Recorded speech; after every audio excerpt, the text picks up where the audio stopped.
Le sujet traité aujourd'hui portera sur la loi orale. D'après la tradition juive, il y a deux sortes de Torah. Il y a la Torah écrite, le parchemin, le Sefer Torah, ce qui est écrit dans le Sefer Torah, et le commentaire qui est oral. Très souvent, on entend des juifs qui disent « Moi, je suis prêt à croire à ce qui est marqué dans la loi écrite, ce que Moshe Rabbeinu a écrit, ou bien je crois aux 10 commandements. » Mais les rabbins sont venus après, ils ont rajouté, ils ont falsifié, ils ont écrit des tas de commentaires. Moi, je suis prêt à faire la loi de Dieu, mais pas la loi des rabbins. Je suis prêt à écouter la voix de Dieu. Mais les rabbins, ce sont des êtres humains. Je veux bien suivre une Torah qui est divine, mais pas une Torah qui est humaine. C'est vrai qu'ils ont des longues barbes, mais c'est pas parce qu'ils ont des longues barbes que je dois forcément les écouter. On va maintenant expliquer, premièrement, pourquoi il y avait une nécessité de donner une loi orale.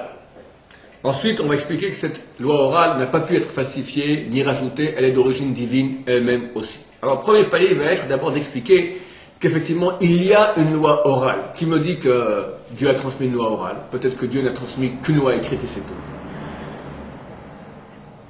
La loi écrite, qu'est-ce que c'est d'abord?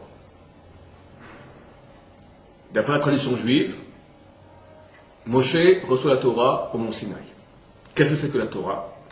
La Torah, ce sont les 5 livres qui partent depuis la Genèse, Bereshit, jusqu'à Deutéronome, Dvarim. 5 livres qui relatent l'histoire du monde depuis la création jusqu'à la mort de Moïse lui-même.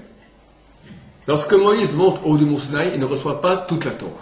Il reçoit les 10 tables de la loi, plus l'histoire de la Torah, donc il reçoit un livre et demi de la Torah, c'est-à-dire l'histoire qui va depuis la création jusqu'au moment qu'il est en train de vivre actuellement. Moshe reçoit la Torah au mont Sinaï.